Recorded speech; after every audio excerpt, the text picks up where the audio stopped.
Alors pour l'instant, c'est donc le bloc qui habille, mais je vais faire en sorte que la transparence de l'image serve pour l'habillage. Dans Photoshop, on a de la transparence. Si je vais voir l'image dans Photoshop, celle-là, c'est bien de la transparence autour. Dans la palette des calques, on n'a qu'un seul calque avec... Alors, ah oui, c'est la version française, ok. On n'a qu'un seul calque avec un masque de fusion, d'accord?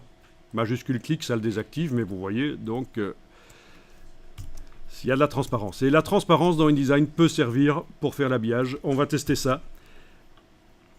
Vous allez dans activer, pendant que vous avez le bloc qui est là sélectionné, vous activez la troisième icône ici.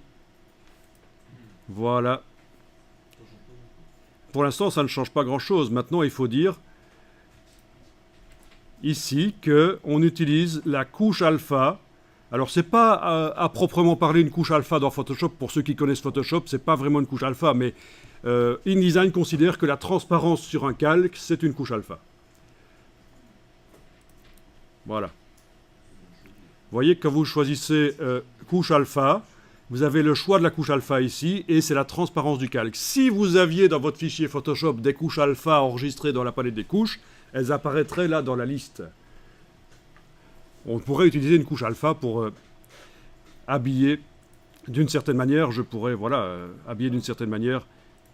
Mais j'ai pas joué avec des couches alpha dans Photoshop. Donc voilà, on voit que le texte tourne autour de la bestiole. On a ici la marge d'habillage que vous allez pouvoir augmenter pour quand même éloigner un peu le texte. Vous allez enregistrer le document InDesign quand vous avez fait ça. On n'est jamais trop prudent. Toujours dans le dossier d'assemblage à côté des précédents.